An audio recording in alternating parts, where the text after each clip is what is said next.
Boy, we've come a long way. You know, in the old days, there were no lights, no heat, no creature comforts. Just creatures. Everyone comfy? No, sir. Not at all. Nowadays, you just plug everything into your car. You got lights, heat. We are out of pesto. I'll make a run. Hey, everybody comfy? No. Okie doke. 우리 시대 가장 진화한 전기차, 양방향 충전에 완전히 새로운 현대 아이오닉 5.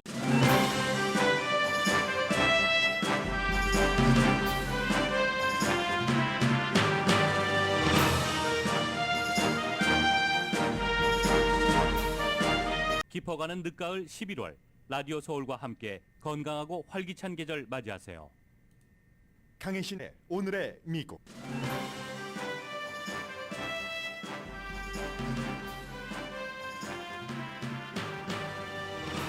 오늘은 중간선거 마지막 날로 유권자들은 투표소로 향하고 있습니다. 남가주에는 비가 내려 우편 투표를 꺼려했던 공화당 유권자들의 투표율이 낮아질 수 있습니다. 선거 결과는 며칠 또는 몇 주일이 걸려도 확정되지 않을 가능성도 높습니다. 우편 투표 개표 방식과 마진, 승복하지 않는 후보 등이 이유입니다. 여론조사 결과가 맞는지는 몇몇 지역의 개표를 보면 짐작할 수 있습니다. 하원의 공화당 웨이브는 버지니아 3개 지역구를 보면 알 수 있고, 상원에서의 민주당 방어는 우선 뉴햄프셔 결과를 보면 짐작됩니다. 전국적으로는 낙태와 메디케이드에 대한 투표가 주목받고 있습니다. 사우스다코타 주민은 메디케어 확장안을, 오레곤 주민은 헬스케어를 권리로 규정하는 안에 투표합니다. 캘리포니아 주민은 이번에 3번째로 투석 당시 의사가 입회하는 이슈에 대해 투표합니다. 바이든 대통령의 지지율은 다시 40% 아래로 내려갔습니다. 트럼프 전 대통령이 11월 15일에 대선에 출마한다고 발표할 듯한 힌트를 줬습니다. 공화당은 중간선거 전에 발표를 막은 것에 안도합니다. 중간선거가 주식시장에는 별 영향을 미치지 않고 있습니다. 낸시 펠로시 하원 의장이 남편이 다친 게 자신의 은퇴 시기를 결정하는 데 영향을 미칠 것이라고 밝혔습니다. 여러분 안녕하십니까? 오늘의 미국 강혜신입니다. 오늘은 투표 날이 아니라 투표 마지막 날입니다. 지난번 예비선거 때도 여러분들께 그런 말씀을 드렸었는데, 요즘은 미국이 하도 그 사전투표, 부재자 투표, 우편 투표를 많이 하기 때문에, 더군다나 팬데믹 이후에는 더 늘어났죠. 그 같은 비율이. 그렇기 때문에 오늘이 투표 마지막 날이다라고 말씀드리고요. 아직까지 우편함이라든가 이 투표함에 넣지 않으신 분들은 반드시 오늘 그 처리를 하시기 바라고요. 너무 많이 듣고 계셨던 하원, 상원 이 얘기는 조금 뒤에 말씀을 드리고, 또 36개 주에서 주지사를 선출을 합니다. 그런데 이 주지사도 어떤 트렌드가 있기 때문에 제가 오늘의 미국에서는 여기서 누가 이렇게 이길 것 같아요, 이런 것을 말씀드리는 게 아니라 미국의 그 추세를 좀 전해드리겠습니다. 그래서 주지사의 경우는 크게 평이한 세 그룹이라고 할 수 있겠네요. 그냥 보통 때처럼 우리 주에서 얼마나 주지사로서 일을 잘했는가, 재선이라면, 그리고 잘할 것인가, 이런 것에 대해서 투표를 하지만 나머지 2개 그룹이 있습니다. 한 개 그룹은 2020년 선거가 부정선거였다, 이렇게 얘기를 하면서 이번에 선거에 출마를 했고, 또 실제로 당선될 가능성이 굉장히 많은 카리 레이크와 같은 애리조나에 출마한 이런 그 주지사 후보가 여러 명이 됩니다. 그리고 또 한 그룹은 게빈 뉴섬 캘리포니아 주지사와 플로리다주의 론 디센티스 주지사처럼 이번 주지사에서 재선이 되고 나서 내가 대선에 출마할 것인가 하는 것을 생각하는 그런 이제 주지사 그룹이 있습니다. 로스앤젤레스 시장 선거는 로스앤젤레스에 살고 계시는 분들이라면 너무 중요한데, 어제 말씀드린 것처럼 오늘 이제 비가 내리기 때문에 니카루소 후보가 민주당으로 바꾸긴 했지만 이번에 선거에 출마하기 위해서 바꾼 것이고, 그전에는 오랫동안 공화당이었기 때문에 물론 무당파였었던 적도 있습니다. 그래서 공화당의 많은 유권자들은 캐런 베스 후보보다는 리카루소 후보를 여러 면에서 훨씬 좋아하는데, 뭐 범죄라든가 이런 면도 마찬가지고요. 그런데 공화당이 워낙에 트럼프 시대 때부터 선거가 뭐 우편 투표 같은 것이 가짜야, 뭐 사기야, 뭐 이런 얘기들이 많았기 때문에 현장에 가서 투표하는 걸 좋아합니다. 오늘 비가 내리기 때문에 하루 종일 비가 내리나요? 그래서 이 부분에 대해서는 조금 손해를 볼 수도 있겠다 하는 것을 신경을 쓰셔야 되고, 그렇기 때문에 공화당이신 분들은 내 한 표가 뭐 그다지 영향이 있겠어? 라고 생각하시지 마시고 think twice 하면서 여러분들께서 반드시 투표를 더 하셔야지 됩니다. 뭐 민주당 투표하면 안 된다는 얘기는 아니고요. 민주당도 당연히 투표를 하셔야지 되고요. 한인 후보들은 이제 뒷부분에 조금 전해드리겠는데, 그동안에 이제 뉴저지 3지구가 지역구인 앤디 김 후보가 조금 뭐 어려울 수도 있겠다 하는데, 오늘 지금 최종적으로 뭐 여러 가지 자료 같은 것을 제가 방송하기 전에 검토해 봤더니 앤디 김 후보도 현재로서는 이 같은 여러 그 자료 같은 것을 보면 무난히 당선될 것으로 보이고요. 그리고는 이제 잠시 뒤에 첫 번째 말고 두 번째 섹션에는 이번에 굉장히 중요했었던, 캘리포니아도 주민 발의안이 있지만 각 주에서 이름은 달라도 뭐 프로포지션으로 부르던 무엇으로 부르던 다 마찬가지의 것을 주민들에게 물어봐서 새롭게 정하는 게 있는데, 그러한 것들이 미국의 추세잖아요. 그리고 제가 그런 부분을 전해드릴 때는 오늘은 건강과 연관되는 것을 뽑았는데, 아침에 뉴스를 준비하면서 문득 그런 생각이 들었습니다. 이제 로스앤젤레스에서 한인들이 정착한 지도 굉장히 오래됐고 나이 드셔서 은퇴를 하셔서, 예전에는 뭐 영어도 좀 서툴고 여기밖에 아는 곳이 없으니까 그냥 여기서 끝까지 살아야지, 미국에서 살려면, 이런 생각을 하셨던 분들이 무척 많습니다만 지금은 그렇지 않습니다. 내가 은퇴하고 나서 뭐 아이들도 어차피 다른 주에 사는데 다른 곳으로 갈까 생각하시는 분들이 많으시죠. 저도 물론 생각하고 있는 이슈입니다. 그럴 때는 지금까지는 여러분들께 이민자로서 그 주의 분위기가 보수냐 진보냐, 더군다나 이민자에게 어떠한 그 분위기냐 하는 것을 중요하게 생각을 했는데, 헬스케어도 굉장히 중요하겠구나. 내가 만약에 다른 주로 이사를 간다면, 그런 생각을 아침에 뉴스 준비하면서 했거든요. 그런 부분은 이제 한 9시 20분경에 전해드리고요. 무엇보다도 지금 이제 민주당이 얘기하는 미국의 뭐 민주주의의 미래가 달려있다. 그러나 아마도 하원은 거의 공화당이 다수당이 될 것이기 때문에 민주당이 막으려고 하는, 뭐 바이든 대통령이 아무리 어렵지만 민주당이 다수당을 지키는 것 가능합니다. 그럴 수 있습니다. 라고 얘기를 하지만 현실은 점점 그렇지 않아 보이거든요. 뭐 바이든 대통령 여론조사 결과 나온 것만 봐도 누가 뭐라고 하더라도 기본적으로 중간선거의 맨 위에는 대통령에 대한 판단이니까요. 그리고 그 두 번째로 이제 여러 가지 이슈가 쭉 나오는 것이기 때문에 해서 워낙에 공화당 후보들이 뭐 300명이 넘는 사람들이 2020년 선거가 부정선거였다. 내가 이번에 당선되면 그것까지를 바로잡겠어라고 하니까 이제 선거 끝나고 나서 혼란스러워지고, 그 혼란에 대해서 뭐 민주당의 한 그 연방 하원 의원이 미국은 이제 히틀러가 그 파워를 잡기 직전에 독일처럼 얼마나 어수선했겠어요. 그리고 비이성적이었겠습니까? 초현실적이었겠습니까? 그런 대로 돌아간다 하는데 이것도 봐야지 않은 일이고요. 아무튼 몇백 표 차이로 이기고 몇백 표 차이로 지는 사람들이 있을 겁니다. 그렇기 때문에 공화당, 민주당 가릴 것 없이 아직까지 투표하지 않으신 분들은 오늘 비가 오는 것도 운전 좀 조심하시면서 가시면 되죠. 투표를 꼭 하셔야지 된다는 건 말씀드리고요. 로스앤젤레스 시간으로 오늘 오후 5시쯤이 되면은 주요 선거가 끝납니다. 여기서 전국적인 것을 예상을 해볼 수가 있거든요. 이제 대강의 예상만 해서 이 선거를 그냥 게임하듯이, 오늘 먼데이 나잇 풋볼 게임 있는 날이네요. 게임하듯이 이렇게 대강 보겠다. 왜냐하면 앞으로 굉장히 많은 뉴스들이 몇 주일에 걸쳐서 아직 우리는 결정되지 않았다 하다가 어머 뒤집혔네, 마진이 너무 그 작으니까 갭이, 그런 뉴스를 많이 들으실 텐데, 오늘 일단 저는 이렇게 볼 겁니다. 이제 조지아와 버지니아, 뉴햄프셔, 펜실베니아 이런 곳이 빨리 집계를 하거든요. 이 네 군데 주가.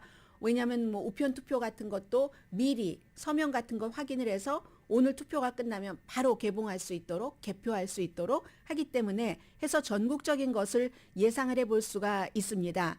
그래서 이제 뉴햄프셔를 보면은 이게 전국적인 분위기가 이렇겠구나. 지금까지 여론조사 결과가 이렇게 나왔는데 이 여론조사 결과가 맞겠구나. 아니면 조금 여론조사 결과와 차이가 있는 결과가 나올 수도 있겠네 하는 것을 볼 수가 있습니다. 그래서 이제 하원 공화당의 완전히 그 빨간 웨이브잖아요. 지금 붉은 파도 이 가능성은 버지니아주를 보면은 되는데 지금 버지니아주하고 뉴햄프셔주 그런데 하원은 이제 버지니아주입니다. 하원은 버지니아주를 보면은 2018년도에 버지니아주가 아주 애매한 주였잖아요. 그런데 그때 블루 웨이브가 있었습니다. 트럼프 전 대통령이 되고 나서 2년 뒤에 해서 그 스윙 스테이트에서 또 중요한 스윙 지역에서 3군데를 민주당이 의석을 차지했습니다. 블루 웨이브였기 때문에. 그래서 그 지역에서 이번에 2군데나 3군데 공화당이 모두 이기면 그러면 그냥 공화당은 뭐 이 그 버지니아 그 일찍 개표하기도 하고 하니까 굿나잇 슬립 하시면 됩니다. 하원에 대해서는. 그런데 한 개 정도만 가지면 그래도 아직도 뭐 하원 뭐 다수당 가능성이 아주 높은 거고요. 그런데 만약에 이 3군데 지역에서 모두 공화당이 지면 민주당이 블루 웨이브로 차지했었던 곳에서 공화당이 지면 그때는 공화당이 굿나잇 슬립을 하기는 조금 힘들 겁니다. 여론조사 결과가 이 레드 웨이브에 대해서 너무 과장된다. 이런 일은 없을 것이라고 보여지지만 아무튼 가능성을 지금 이 버지니아에서 보고 있는 겁니다. 스윙 스테이트. 지역구는 2지구, 7지구, 10지구. 저는 하원에 대해서 이곳을 볼 겁니다. 그리고 상원에서는 아직까지도 공화당이 상원이 다수당이 될 확률이 있다고는 보지만 민주당이 그러니까 방어하는 입장이잖아요. 그래서 블루의 방어는 어디를 보느냐. 여기를 이제 뉴햄프셔를 봅니다. 뉴햄프셔주에서 지금 민주당 재선에 출마를 한 매기 하산 상원 의원. 여론조사로는 3.5%포인트 앞서고 있거든요. 이게 이제 그 538의 여론조사 결과입니다. 여기서 잘 나오면 개표 결과가 매기 하산 민주당의 상원 의원이 3.5% 앞서갔는데 잘 나오면 민주당이 상원에서는 굿나잇 슬립을 해도 좋을 정도라고도 말씀드릴 수 있겠습니다. 3.5%보다 더 좋게 나오면 민주당이 굿나잇 슬립을 할 수도 있고 그런데 매기 하산 민주당 상원 의원이 이걸 잃어버리면 그러면 민주당은 이제 문제가 되는 거죠. 원래의 예상했었던 것보다도 더 나빠질 수 있다. 그래서 상원은 뉴햄프셔의 매기 하산 상원 의원부터 시작을 하고 하원은 버지니아주의 2지구, 7지구, 10지구부터 시작을 하는데 만약에 뉴햄프셔에서 매기 하산 상원 의원이 지면은 그 다음에는 이제 그 여러 가지 상황을 전문가들은 여러 요소들을 보잖아요. 그렇게 되면은 네바다에서도 지금 민주당이잖아요. 민주당 최초의 라티나 연방 상원 의원이었던 그리고 위스콘신, 애리조나에서도 질 수 있다. 애리조나도 민주당이고요. 다 민주당인데 애리조나도 그 마크 켈리 우주인 출신의 와이프가 가브리엘 기퍼스가 총에 맞아서 본인이 하원 의원으로 상원 의원이 연방 상원 의원으로 지금 출마를 한 여기도 질 수 있다. 그렇게 되면 이제 상원은 무너지는 겁니다. 그래서 저는 이 정도 볼 거고요. 그리고 나머지 주요 선거는 애리조나 주지사 있죠. 어제 말씀드렸었던 지금 그 카리 레이크 후보가 대통령 트럼프 전 대통령 온다고 직접 그 레드카펫 막 백큐하고 했던 그런 애리조나는 검찰총장이나 아니면 무슨 뭐 법무장관도 중요하고 전부 2020년 대선이 그 가짜였다고 주장하는 사람들이기 때문에 조지아는 이제 특히 상원 선거가 중요하잖아요. 허셜 워커와 그 라파엘 워녹 민주당이죠. 지금은 갖고 있는 의석이 그런 곳 펜실베니아 나머지 뭐 이런 곳 아무튼 이 4군데 중에서 애리조나, 조지아, 네바다, 펜실베니아에서 지금 민주당이 2군데서 지면은 이제 다수당 되는 것 포기해야지 되고요. 결과는 그런데 며칠이 지나도 어떤 경우에는 몇 주일이 지나도 모를 수 있습니다. 왜냐하면 우편 투표가 주마다 다 다른 규정이 있어서 위스콘신 같은 경우는 오늘까지 우편 투표한 것에 대해서 준비도 못했거든요. 말하자면 이게 그 숫자를 계산하진 않더라도 그 전에 서명이 맞나, 날짜를 뭐 제대로 일치해서 적었나 이런 것들. 그런가 하면은 다른 주처럼 미리 그런 것은 해놓도록 한 것도 있고, 펜실베니아 같은 경우는 우편 투표 용지 겉 봉지에 본인이 손으로 날짜를 써야지 되는데, 손으로 써야지 되는데 그게 안 썼다 해서 막 지금 수천 표가 무효표가 되고 이런 문제 다 지금 분쟁에 들어갔잖아요. 그리고 이제 뭐 오늘 투표소가 닫을 때까지 우편 투표에 대해서 손 하나 까딱하지 못하는 그런 주도 있습니다. 지역도 있고요. 그래서 며칠 몇 주일이 걸려도 특히 박빙인 경우는 알 수 없다라고 말씀을 드립니다. 22개 주에서는요, 일정 그 퍼센티지보다 적은 폭으로 이겼으면 자동으로 재검표를 합니다. 그리고 41개 주와 워싱턴 DC는 상대 후보가 요청을 하면, 그러면 재검표를, 이건 너무 이상해하고 요청을 하면은 허용을 하게 됩니다. 조지아주의 경우는 지금 허셜 워커와 그 낙태 문제로 스캔들이 있었던, 그리고 마틴 루터 킹 목사의 그 교회에서 시무했었던 라파엘 워너 현 그 상원 의원 사이에서 누구도 지난번 예비선거 때처럼 50%를 못 받으면은 12월 6일에 재선을 치러야지 됩니다. 그래서 만약에 다른 곳에서 이렇게 맞춰보고 이 한 곳에 상원이 공화당이냐 민주당이냐가 달렸다면 12월 6일까지도 알 수가 없는 겁니다. 어느 당이 다수당인지. 그리고 승복할 것인가에 대해서 답하지 않은 사람이 많잖아요. 애리조나주의 주지사 후보 카리 레이크처럼 그런 사람들도 많기 때문에 알 수 없는 것이고, 트럼프 전 대통령이 그랬고, 그 후에도 오랜 동안 거의 2년이, 거의가 아니라 딱 2년이네요. 2년이 흐르는 동안도 어제도 저 오하이오주에서 선거 캠페인 하는데 역시 마찬가지 주장을 했고 해서 이번 선거도 결과가 알 수 없는 거고요. 다만 이제 공화당이 하원을 장악하면은 우크라이나에 대한 지원을 줄이려고 할 것이고, 여러 가지 사회복지 혜택을 줄이려고 할 것이고, 헬스케어를 포함을 해서, 그리고 이제 바이든 행정부에 대한 조사가 들어가겠죠. 바이든 대통령 아들부터, 또 하나는 의사당 폭동 사건은 덮게 될 겁니다. 상원의 경우는 바이든 대통령이 지명하는 뭐 연방 판사라든가 여러 인물들에 대해서 인준을 해주지 않는 지금 그런 문제가 있겠고요. 그래서 이제 오늘 지금 거의 모든 지역에서, 하와이도 시작됐나요? 네, 그렇겠죠.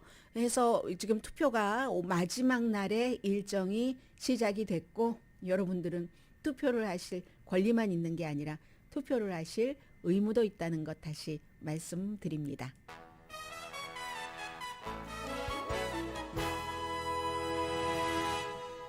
오늘의 미국은 유한양행 뉴오리진 건강식품과 유정란 배반엽 줄기세포 화장품 전문회사 셀리온, 이민법 가정법 전문 제인정 종합법률 사무소, 프리미엄 고기 쌈밥 전문 레스토랑 쌈, 재래식으로 직접 만드는 검정콩 생순두부 수라원 순두부, 한국 홈쇼핑 공동펀입니다.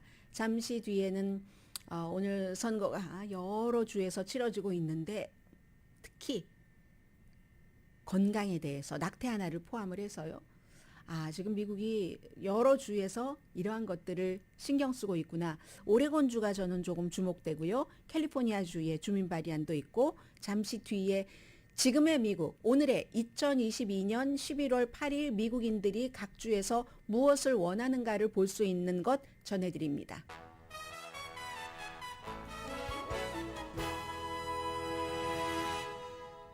라디오 서울 방송 오늘의 미국 듣고 계십니다. 네, 지금부터는 이제 그 건강, 의료와 관계된 여러 가지 그 투표가 진행되고 있는 것을 전해드릴 텐데, 메디케어 확장부터 말씀드리겠습니다. 물론 메디케어 확장하는 것은 중요한 것은 의회에서 해야지 되죠. 그래서 이제 만약에 지금 공화당이 다수당이 된다면 양당에서 다 메디케어에 대해서 민주당은 확장하고 싶어하고 공화당은 그것을 들여다보겠죠. 그리고 민주당이 지금 주동이 돼서 해놓은 처방약값 같은 것, 이런 거 뒤집으려고 할 것입니다. 그래서 이제 그런 것도 있고, 또 연방 뭐 팬데믹에 대해서 민주당이 잘못 대응했다는 것을 수사하려고도 하고 할 텐데, 메디케어 확장에 대해서는 주로 이제 당연히 연방 차원에서도, 그러니까 주정부에서도 공화당이 강한 주에서는 메디케어 같은 것을 확장하기를 원하지 않습니다. 돈 많이 들어가고 하니까. 그런데 사우스다코타가 당연히 공화당 주죠. 사우스다코타에서 오늘 이 투표를 하게 되는 겁니다. 그 6월 달에는 어떤 투표가 있었냐면 공화당이 뭔가 메디케어를 확장하지 못하도록 하는 그게 이제 부결됐거든요. 그리고 나서 이번에 다시 하는 거기 때문에 만약에 이게 통과가 된다면 사우스다코타 같은 주에서도 주 정부에서 앞으로 5년 동안 15억 달러 비용으로 이제 뭐 메디케어 그 자격이 있는 사람을 늘리는 거죠. 한 4만 2천 명 정도로. 요즘은 가끔 보면 한국 분들이 안 사시는 곳이 없어요. 뭐 어디 농사 지시는 분들도 굉장히 많고요. 아무튼 사우스다코타 주는 지금 그렇답니다. 요즘에 점점 메디케어가 그 레드 스테이트에서 공화당 주에서 조금은 이렇게 좀 피어나려고 하는 그런 분위기를 보고 있거든요. 왜냐하면 그 전에 너무나 안 했었기 때문에 2018년도에 네브라스카, 유타, 아이다호가 메디케어 확장을 통과시켰고 2년 전에는 미주리주와 오클라호마주에서도 메디케어 확장됐습니다. 그러면 미주리주, 오클라호마, 네브라스카, 뭐 아이다호 다 레드 스테이트잖아요. 거기에 이제 사우스다코타가 이번에 점을 찍는다 하는 거고 가장 그 보수적인 주를 말씀드렸는데 진보적인 오레곤주에 살고 계시는 분들 계세요. 안녕하세요. 오레곤주가 이번에 여러 가지로 선거에서 포커스를 받고 있는데 주지사가 정말 공화당인 주지사가 되는가 뭐 이런 것들도 있고 하는데 헬스케어는 권리다. 뭐 나중에는 무슨 뭐 이렇게 가다가 인간의 인권이다 뭐 이렇게 가잖아요. 헬스케어는 권리다. 헬스케어를 권리로 하기 때문에 정부는 국민의 이 권리를 보호를 해야지 된다. 그래서 이 같은 안이 지금 오늘 오레곤주에 살고 계시는 분들이 이미 투표하신 분들도 많으시지만 투표용지에 올라와 있는데 통과되면은 주민들이 지금보다 훨씬 싼 비용으로 이제 그 헬스케어 혜택을 받게 되십니다. 말 그대로 어포러블 케어 액트가 되는 거죠. 찬성하시는 분은 뭐 이게 메디케어 확장과 마찬가지니까 좋다라고 얘기를 하고 있고 반대하는 사람들은 그렇게 되면 더 많은 사람들이 메디케어에 올라타고 나중에는 뭐가 불만이라고 하고 뭐가 잘못됐다고 하면서 고소가 늘어날 거야 라고 얘기를 합니다. 오레곤주에 헬스케어를 권리로 해서 보다 많은 사람에게 아주 싼 비용으로 정부가 더 많은 헬스케어 혜택을 주는 이것도 지금 좀 보여지고요. 애리조나주로 가면은 이건 사실 모든 주에서 다 신경을 쓰는 점입니다. 캘리포니아주에서도 마찬가지고 의료비를 내기 위해서 빚을 지신 분들 계시잖아요. 의료비로 인한 것이 뭐 얼마 있으면 탕감되고 뭐 이런 여러 가지가 주마다 다 다른데 의료비 빚 규정을 애리조나주는 주민 발의안 209네요. 이자율을 의료 빚에 대한 이자율을 지금까지는 이자율이 10%였답니다. 그런데 이 10%를 오늘 이 주민 발의안 209에 따르면 이자율을 3%로 그러면 3분의 1도 안 되는 거잖아요. 그만큼 많이 3분의 2나 그냥 날려보낸다 하는 것에 투표를 하게 되고 그리고 이제 또 어떤 것에 대해서 뭐 이거 의료 빚이 있긴 하지만 이건 그 사람이 가지고 있도록 지켜줘야지 돼 하는 그런 부분을 늘리고요. 자산 지킬 수 있는 자산 부분도 늘려주고 그리고 법원이 이제 안 내면은 사람들 이제 뭐 봉급에서 차압을 한다던가 압류한다던가 하는 것 있잖아요. 그런 것을 법원이 그 압류 금액을 줄여줄 수가 있습니다. 수입에 따라서 그 사람 수입에 맞게 그리고 이거는 어떻게 보면은 주 의회에서 막 이런 것 뭐 꺼리는 주들이 굉장히 많겠죠. 반대하시는 분들 당연히 애리조나에도 많이 계실 겁니다. 아니 왜 그게 꼭 의료비만 그래? 아니 내가 건강해서 병원에 안 가고 의료비 빚 안 진 게 내 잘못이야? 나의 다른 빚은 이런 이제 그 걸고 들어오는 그 비난들이 많겠지만 어쨌든 애리조나주가 의료비에 대해서 이런 그 규정을 지금 그 주민들의 의견을 묻고 있습니다. 캘리포니아를 말씀드리겠습니다. 캘리포니아주에서 이 두 가지가 주민 발의안 가운데서 굉장히 그 많은 사람들이 보고 있는 것이기도 한데 투석 하시는 분들이 계시잖아요. 다이알리시스. 그 투석에 대해서 이거 지금 세 번째 계속 나온 겁니다. 투표할 때마다. 투석을 할 때 반드시 그 투석하는 그 병원 현장에 의사가 있어야지 된다 하는 이게 지금 주민 발의안이거든요. 주민 발의안 몇 번이든가요. 아무튼 요즘은 뭐 투표용지가 다 한국말로도 돼 있으니까 여러분들 아시리라고 생각이 됩니다.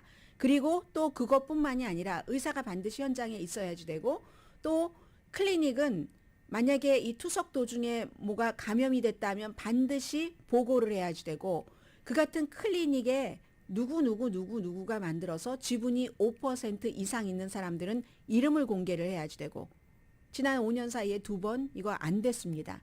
그러니까 이윤이 많은 그런 그 클리닉 무슨 이름을 제가 말씀드릴 필요는 없겠죠.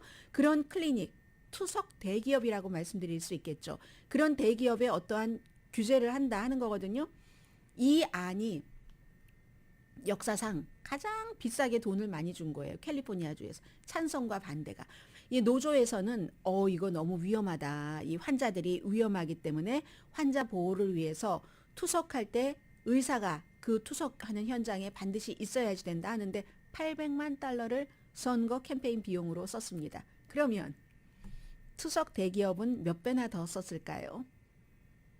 10배 이상인 8,600만 달러를 썼습니다. 그리고 이 업계는 2020년까지 그러니까 그 전에도 2번이나 있었다고 말씀드렸었죠. 그 로비한 것 2020년까지 2억 3,300만 달러를 써서 지난번까지는 막았습니다. 이번에도 8,600만 달러를 썼는데 막을 것인가 막지 않을 것인가. 저는 그거보다도 이러한 안이 통과되지 못하도록 2억 300만 달러나 그 전에 2번의 선거에서 썼고 이번에도 8,600만 달러나 썼다면 투석업계가 돈을 얼마나 많이 벌길래 그러나 뭐 이런 느낌은 드네요. 그런데 이 투석업계에서도 할 말은 있죠. 그러면 이걸 우리가 환자에게 더 비싸게 받아야지 된다. 아니면 우리가 문을 닫던가 의사가 현장에 항상 있는 게 의사에 지불해야지 되는 돈 때문에 그렇겠죠. 이게 이제 주민 발의안으로 돼 있고요. 또 하나는 향이 있는 그 담배에 대한 금지. 어떤 때는 이 미국 말로 한국말로 할 때 뭐 가향 담배 이러잖아요. 그러니까 가향하니까 고향 같기도 하고 저는 잘 안 와닿거든요. 아무튼 향기가 있는 그런 담배를 금지한다는 거. 멘톨이라든가 뭐 사탕, 뭐 베이핑 주스 같은 담배 향을 금지한다는 건데 2년 전에 투표하셨던 분들 기억하실 거예요. 그때 내가 했는데 찬성이라고 했었는데. 네. 그때 통과는 됐죠. 그런데 통과된 그 비율이 이 담배 회사에서 다시 어필을 할 수 있는 정도, 그러니까 아주 과감하게 당선된 게 아니에요. 많은 엄청난 표 차이로. 그래서 다시 표결에 이번에 붙여지게 된 거고요. 담배 업계는 뭐 엄청나게 로비했고요. 뭐 투석 그 업계처럼 의사, 어린이 병원 관계자 그리고 주의 민주당은 이거 향 나는 담배 향을 빼야지 된다. 공화당은 반대합니다. 향 나는 담배의 이 향기를 빼는 것을 공화당은 반대합니다. 이거 뭐 세금을 많이 뭐 우리가 벌어야지 되는데 이렇게 얘기를 하거든요. 공화당이 담배 기업에서 돈 엄청나게 많이 받죠. 민주당에 비해서. 총기 기업에서 엄청나게 많이 받죠. 민주당에 비해서. 오일, 석탄 기업에서 공화당이 민주당에 비해서 엄청나게 많이 선거 자금을 받고 있습니다. 또 다른 그룹도 있어요. 그러면 그냥 향 나게 두고 세금을 엄청나게 높게 만들자 하는 이것도 주목되고요. 마지막으로 미 전국적으로는 아니지만 전국적으로 주목을 받고는 있죠. 5개 주에서 하는 서로 약간씩 그 형태는 다른데 낙태를 보장을 해주는 것. 낙태를 어떠한 권리로 보장을 해주는 주가 미시건, 버먼트, 켄터키, 몬타나 아니네요.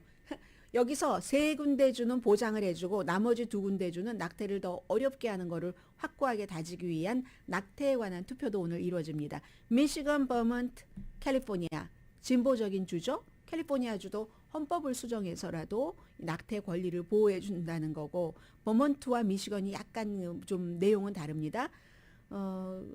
켄터키와 몬타나는요. 낙태 권리를 반대로 캘리포니아, 미시건, 버몬과는 반대로 제한을 하는 건데 태아, 뭐 낙태를 하고 나서도 뭐 그 태아에게 법적인 권리를 부여한다던가 이런 일에 대해서 오늘 투표를 하는 건데 지금 여러분들 6월 23일에 연방대법원에서 수십 년 동안 인정을 했었던 낙태 권리를 여성이 낙태를 할 수 있는 권리를 조금 어렵게 만들어 놓고 나서 레드 스테이트인 캔사스에서 하나 법이 통과된 거 여러분들 기억하세요? 주 정부가 캔사스도 굉장히 보수적이고 또 주의회도 공화당이 장악하고 있고 하니까 낙태를 아주 어렵게 하는 금지하는 뭐 이런 것을 헌법으로 만들자 했는데 그때 통과되지 않았잖아요. 그래서 타이밍이 참 중요하다는 생각도 듭니다. 그 당시에는 많은 여성들이 뭐 남성들도 마찬가지고 아니 어떻게 수십 년 동안 여성의 낙태가 뭐 거의 보장이 됐었는데 이게 이렇게 돼 버렸지? 아니 낙태를 하려면 다른 주로 뭐 여행을 가야지 된다고? 그러면 그때 일은 어떻게 하나? 비용은 어떻게 하나? 이런 생각이 막 있고 무엇보다도 아니 나도 보수적인 사람이긴 하지만 왜 국가가 나의 침대에서 일어나는 일을 가지고 그리고 나의 몸에 대해서 일어나는 일을 가지고 나의 권리를 내가 어머니가 될 것인가 아닌가 하는 것을 국가가 이래라 저래라 하지 하는 반발 같은 것이 그 당시에는 높았기 때문에 캔사스에서조차도 이 주정부에서 확고하게 낙태를 금지시키려고 하는 것을 거부를 해버렸습니다. 이번에는 좀 시간이 지났으니까 켄터키와 몬타나주에서 주민들이 어떤 결정을 내릴지는 봐야지 알 것 같고요. 오늘 모든 선거의 밑바탕에는 바이든 대통령에 대한 심판의 뜻이 들어 있습니다. 특히 이제 그 연방 선거 같은 경우 로이터와 입소스가 공동 여론조사 결과를 오늘 발표를 했는데 지난주보다 바이든 대통령의 지지율이 1포인트 더 내려가서 39%입니다. 이 여론조사는 10월 중순과 그리고 지난주에 두 번에 걸쳐서 한 것이고요. 응답자의 3분의 1은 뭐니 해도 경제가 제일 중요해 라고 얘기를 했고 10명 가운데 1명이 이게 여론조사 기구마다 상당히 다르죠. 이건 다른 여론조사 기구와는 차이가 있네요. 10명 가운데 단 1명이 범죄가 가장 중요하다고 답했고 낙태가 가장 중요하다고 답한 사람은 15명 가운데 1명이다 라고 나옵니다. 1,004명, 1,004명을 대상으로 했고 오차 범위는 4%포인트입니다. 잠시 뒤에 좀 전에 그 유튜브에서 어떤 분께서 나는 무조건 주식시장 좋게 하는 당을 지지해요 라고 말씀을 드렸는데 그에 대한 답을 잠시 뒤에 전해드리겠습니다.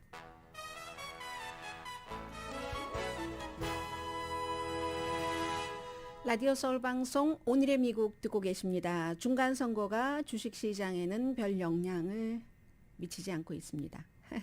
그리고 이제 선거 끝나고 나서도 끝나고 나면은 대체로 약간은 이제 그 올라가죠. 왜냐하면 불확실성이 없어지니까 확실하게 되니까 주식시장이 가장 싫어하는 불확실성이 정리가 되기 때문에 그런데 업앤다운을 그 지금 주식시장에서 별로 뭐 기대 내지는 예상하고 있지 않습니다. 공화당이 이긴다고 주식시장이 살아나나?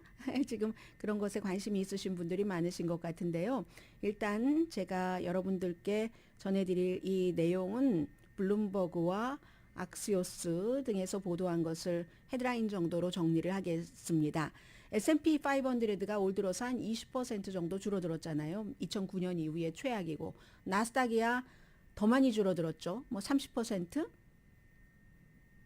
왜 그랬을까요? 이게 정치적인 소용돌이였을까요? 아니잖아요. 이자율을 6번이나 올렸기 때문에. 그리고 S&P 500보다 나스닥은 돈을 많이 먹어야지 성장하는 주잖아요. 돈을 많이 먹어야지 기술, 돈 많이 빌려다가 많이 이제 투자를 해야지 언젠가가 돼서 뭔가가 성과가 나올까 말까 하는 그러니까 돈이 더 많이 필요하니까 나스닥이 S&P 500가 20% 내려갈 때 30% 내려간 건데 이 모든 것들이 다 이자율입니다. 결국은 연방준비제도가 이자율을 6번이나 올려서 돈 빌리기 힘드니까 비싼 돈 이자 주고 빌려서 투자하기는 좀 불편하잖아요. 마음이. 확실한 보장도 없고 뭔가를 개발해서 나에게 이렇게 배당까지 온다는 데에 그래서 정치보다는 이자율에 더 민감하다.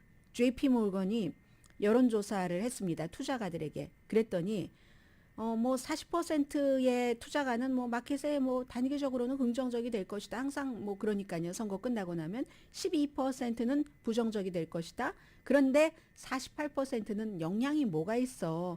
영향이 없을 거야. 라고 얘기를 하고 단지 정말로 그 불확실성이 끝나고 나면은 조금 올라가는 이건 뭐 흔한 일이죠.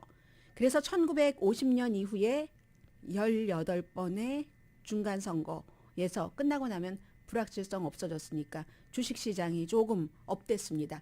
공화당, 민주당 상관이 없습니다. 이 말씀을 드리려고 하는 겁니다. 공화당이건 민주당이건 상관없이. 물론 업종에 따라서 주식 여러분이 어떤 주식을 갖고 계시느냐에 따라서는 차이가 있을 수 있겠죠. 공화당과 민주당이 키우기를 원하는 그리고 규제하기를 원하는 기업이 있기 때문에 뭐 쉽게 생각해서 오일 분야라든가 아니면 헬스케어 분야라든가 헬스케어 분야는 민주당이 됐을 때 더 활발하겠죠. 오일 분야 같은 경우는 공화당이 됐을 때 더 활발할 겁니다. 그러나 이건 이제 특정한 그 종목에 해당되는 거고 전반적으로는 공화당이 되건 민주당이 되건 비슷하게 중간선거 끝나고 나면은 주식시장이 일단은 올라간다. 정책에 별 영향을 받지 않는다는 겁니다. 주식시장은. 마켓은 항상 연방준비제도의 통화정책에 신경을 쓴다는 얘기죠. 연방준비제도와 인플레이션. 왜냐하면 연방준비제도가 그것을 정할 때는 어차피 인플레이션으로 이자율을 정하기 때문에 이 두 개가 문제지 공화당이냐 민주당이냐가 주식시장에는 아무런 영향이 없다는 겁니다. 그러므로 오늘 화요일이죠. 선거 있는 날은 항상 화요일이고 이제 내일 모레 목요일에 내일은 이제 선거 결과를 많이 말씀드릴 테고 목요일이 되면은 소비자 인플레이션이 발표되잖아요. 이런 때 신경을 쓰고 주식시장이 반응을 하지 선거가 중요한 건 아니다 하는 말씀 드립니다. 애플이요. 결국은 중국에 대한 의존도를 줄이려고 처음으로 인도에서 아이폰 맞네요.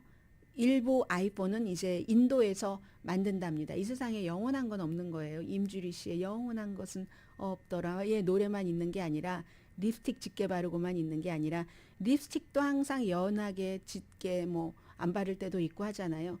애플도 이 중국 의존도를 결국은 정부가 이건 주도해 나가니까 줄일 수밖에 없게 되는 거죠. 어떤 경우는요.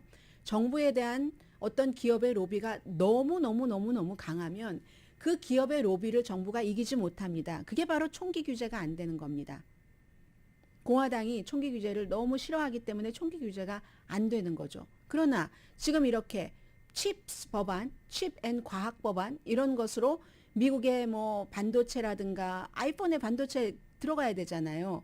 그러면 아이폰 뭐 최신이 뭐 나노 몇 들어간다고 하던데 그렇게 들어가야지 되면은 그런 것들을 미국에서 만들면은 더 뭐 이렇게 뭐 뭔가 베네핏을 준다고 하는 그런 것으로 돈을 다 책정을 해놨고 그리고 중국에서 할 때 심지어는 뭐 벌 주는 것 비슷하게 상황이 그렇게 될 때 어느 기업에서 거기서 계속 하겠습니까? 이렇게 도는 거죠. 처음으로 인도로 돈다니까요. 그리고 트위터는 일론 머스크 때문에 떠나는 사람이 많대요. 잠시 뒤에는 조금은 인간적인 뉴스 전해드립니다.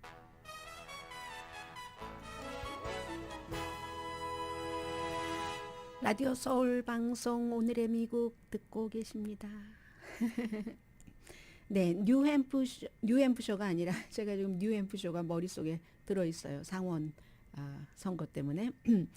이 뉴저지의 3지구가 지금 앤디 김 민주당 지금 연방 의원으로서 코리안 아메리칸으로서는 처음은 아니네요. 김창준 의원 그 이후에 그럼 한 26년 만에 처음으로 3선 의원이 나오느냐 나오지 않느냐. 지금 영김 의원과 미셸 김 의원은 무난하게 당선될 것으로 예상되지만 2선이 되는 거고요. 그리고 메릴릭 스트릭랜드 워싱턴의 10지구인가요? 그 하원 의원도 당선될 것으로 보지만 전부 재선이고 이 앤디 킴 의원인데 세 사람 다 당선될 것으로 예상하고요. 앤디 킴 의원이 공화당이 밥 힐리라는 사업가가 나와서 이게 LA시하고 거의 비슷해요. LA의 리카루소가 캐런 베스보다 돈을 엄청 많이 쓰고 있잖아요. 선거 자금을. 본인 돈으로 쓰니까. 이 사람은 엄마도 부자라서 엄마의 슈퍼팩 본인의 돈에서 엄청나게 많은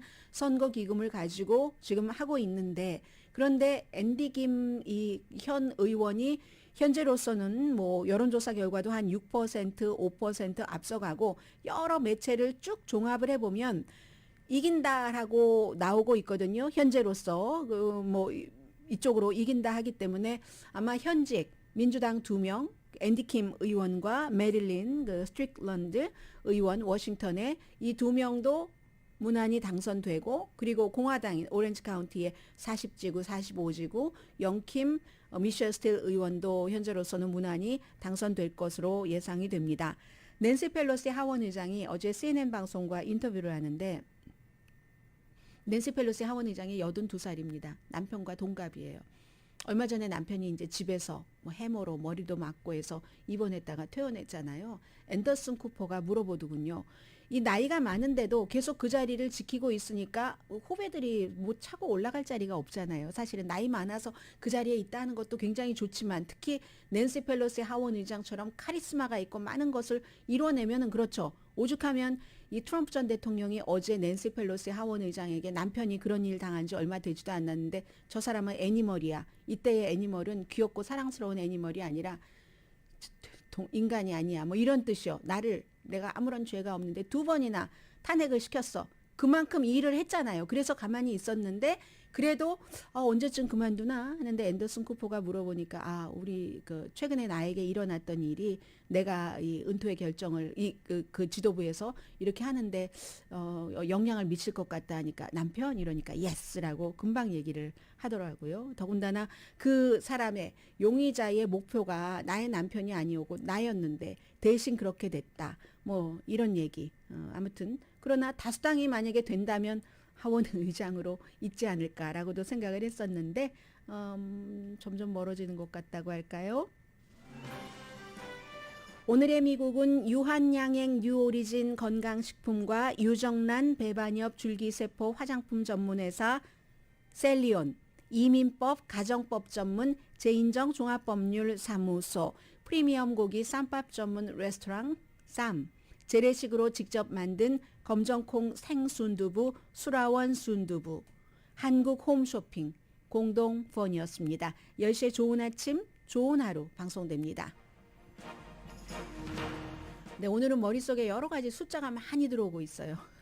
파워볼 이제 발표하겠죠. 뭔가 문제가 있어서 한 주에서 발표가 안 됐다고 하는데, 그런 숫자가 아니라 435. 이거는 이제 하원이잖아요. 하원에서 435에서 반이어야지 되니까 218인가요? 다수당? 그리고 상원이 100이지만 3분의 1씩 선거를 하니까 아마 32명 지금 다시 선거를 치르게 되고, 그리고 주지사는 36군데에서 지금 다시 새로 뽑고 있잖아요. 그런데 여기서도 가장 중요하다고 볼 수 있는 게, 어차피 이제 하나는 결정이 난 것 같고 하원, 상원은 딱 한 석, 공화당이 한 석만 이겨도 다수당이 되는데, 이게 우리 살아가는데 늘 있는 일 아닌가요? 그래서 최선을 다해야죠. 강혜신이었습니다.